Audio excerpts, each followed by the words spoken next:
This is Lisa from MobileTechReview, and this big boy right here is the Alienware M18 R1. Well, do you have to say R1? It's the first generation, so it's the M18. New for 2023, where 18-inch laptops are the new 17-inch laptops. Excuse that meowing, my cat is hungry apparently.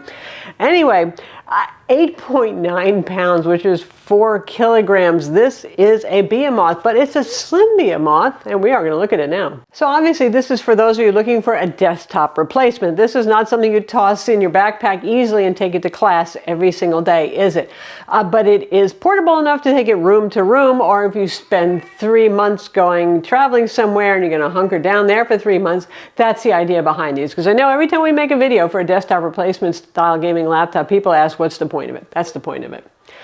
All right, so you would hope to get a lot of performance here, and you do, right? Big chassis, lots of room for high-end GPUs, cooling and all this stuff, and Alienware is capitalizing on everything they can do with cooling here. We have 4 fans, 2 large ones, 2 smaller ones. We have a large vapor chamber, 35% more capacity than the outgoing M17 R5, they claim. We have 7 heat pipes on board. We have their Element 31, which is a liquid metal / conventional thermal interface material and paste hybrid that's supposedly a little bit safer to put on. And you can get this with an Intel 13th Gen Core i7 or Core i9. You can either get the standard Core i9 or the overclockable one, and AMD Ryzen R7 and R9 CPUs as well. So high-end stuff there. And as you might guess, given the size of this and then sort of the price, we'll talk about that, but you get this with high-end GPUs, your choice of NVIDIA. Anywhere from RTX 4060 all the way up to 4090. They're all high wattage GPUs, the max wattage for whatever GPU you choose, so like 175 watts for 4090, for example. And now they're offering it with the AMD Radeon RX 7900M 16 gigabyte GPU as well. So if you want to go all AMD Advantage, you can do that. So obviously a lot of performance should be here. And it is largely, now we haven't tested the AMD CPU version, and I would love to, honestly, because I bet that would address some of the thermal issues that we have here. Performance is good. It's in the top 4 to 5 gaming laptops available on the planet now in 2023. It doesn't typically beat, well, it's not fair to say it doesn't beat the MSI Titan, because that thing is even huger than this, but the Raider can sometimes place ahead of it, and then you have the Asus ROG Strix Scar with AMD Ryzen inside, and those are still the top performers here. Now, that doesn't mean this puts in bad numbers. It doesn't. Now, one thing I do notice, though, is in any CPU-dependent benchmarks, boy, the CPU gets hot on this, and that's not where it's a top performer. It does great in graphics tests, so like 3D Mark versus Geekbench, for example, in tests. And in real world, when playing games, AAA titles, I can tell you, I'm typically playing at native QHD plus resolution here. The CPU spends a lot of time getting close to 100 degrees centigrade, which is thermal max. Now, Alienware has always been let you run it to the wall, if you know what I mean, if you want to do that. But nowadays, we're seeing a whole lot more AI or managed thermals on gaming laptops. So it's a little unusual to see one hit that just set on the performance setting. We're not even on ultimate. We're not even on manual overclocking or anything like that. So surprising, given all the cooling chops that go into making one of these. Now, speaking of that QHD resolution, you have 2 display options here. I wish there was a third. I'll talk about that too. The first is the base model, which is Full HD Plus 1920 by 1200. These are 16 by 10 aspect ratio displays. And that one's 480 hertz refresh rate. So that's for you CSGO competitive, highly competitive players out there. 3 millisecond response time, IPS display. Both options are IPS 3 millisecond, and they both support G-Sync, Advanced Optimus, and AMD FreeSync as well. The one we have is the QHD Plus resolution, so 2560 by 1600, again IPS, and it's 165 hertz, which is reasonable enough. And probably that's what most of you who are not competitive first-person shooters are going to be going for, because 18 inches, you want a little more resolution, so it's going to look good. Both of these displays are a full P3 color gamut, and they're pretty well calibrated from the factory, too. They're just IPS, so sorry, no mini LED love here or anything like that, none of those inky deep blacks rivaling OLED, that sort of thing. So they're good displays, they're not stellar displays. Experientially and colorimeter-wise, they're not quite up there with, say, Razer Blades displays, which are a lot more expensive still. And this one starts at around $1,700 with a Core i7 and an RTX 4060 and can go up to like $4,000 if you want to max out with the 4090, lots of RAM, lots of storage, all that sort of thing. Standard is a full HD webcam. It's also Windows Hello capable, yay that. And for the keyboard, it's just like we've seen before with Alienware. You have your choice of the Cherry MX Ultra Low Profile keyboard, which is a mechanical keyboard. Oh, I love it. It's worth it. It doesn't cost that much. Just get it. Trust me. It's not even that noisy or anything. Or you can get the standard Alien FX keyboard. Both of them are per key RGB. Both of them have 1.8 millimeters of key travel, but really, get that mechanical keyboard. Oh, it feels nice. Trackpad's big, it's responsive, it's good. RGB lighting on this is what they call the stadium loop on the back, the ring around the butt, and the Alien head logo lights up, and of course the keyboard you can set to any set of effects and color scheme that you wish.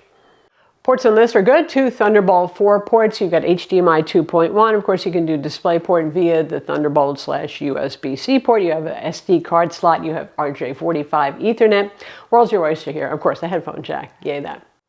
Wi-Fi is the usual killer/Intel card on board with Wi-Fi 6E, Bluetooth 5.3. No complaints there. It's a good card. It's socketed. You could replace it. I don't know why you would. It's one of the nicest cards on the market currently.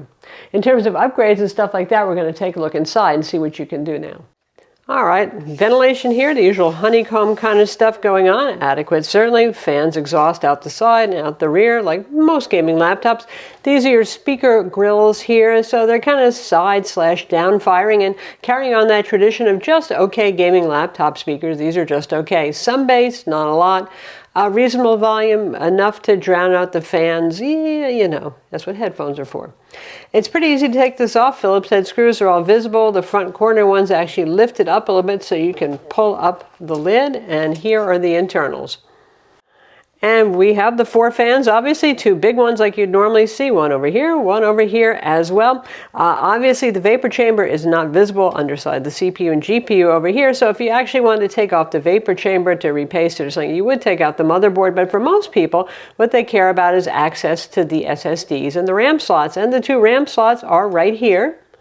So you can get it with DDR5 4800 megahertz RAM or faster RAM too as an option that's available. The Wi-Fi card is socketed. Again, good card, so I wouldn't do anything about that. Just leave it as it is.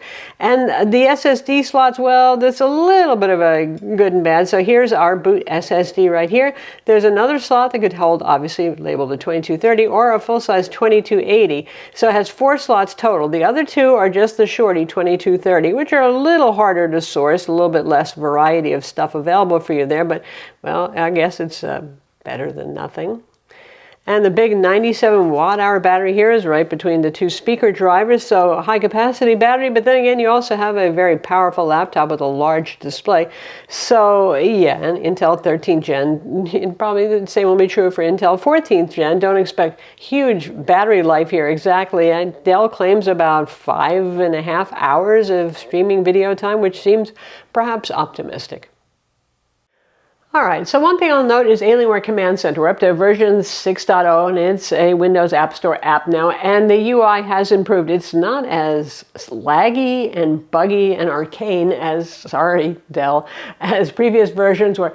Still, sometimes I see it not exactly getting along with the Windows built-in power plans and stuff like that, but mostly it works fairly well. It has its own game launcher if you want to do specific settings for specific games and all that sort of thing. And there is a optional on-screen overlay that it can show you some performance metrics, you know, but I don't know, I personally would go with something like MSI Afterburner or something more capable, powerful, and customizable if I really wanted to see all sorts of stuff. And that's what we use for all the game footage that you see up there in the left-hand corner, which tells you your CPU temperature, your GPU temperature, your clock speeds, all that stuff, frame rates, you know, you get the idea. So all in all, the Alienware M18 is a good first go for an 18-inch laptop from Dell/Alienware. The looks are, well, I mean, you know, it's up to you, but I think Alienwares look pretty cool. It's got nice build quality on it, keyboard to die for. Would love to see a 4K display option for creative types who are using this as well. And if you get a 4090, for example, you could actually push 4K, and at 18 inches, it might be worth it. But anyway, displays on this are decent. I would like to see a little more shock and awe with the contrast, maybe mini LED when you're getting into the upper tier what Dell offers. But my only complaint, again, is the CPU temperatures running so high for such a big chassis with so much fancy cooling going on. You got 4 fans, you've got Element 31, you've got vapor chambers, right? All that sort of thing. And it's thin at 1 inch, but it's not like ungodly thin. I don't know. But anyway, it is a good performer. And if you're into Alienwares and you want something big, it don't get bigger than this, and it's pretty darn fast. I'm Lisa from Mobile Tech Review. Be sure to subscribe to our YouTube channel for more cool tech videos, and thumbs up if you like this vid.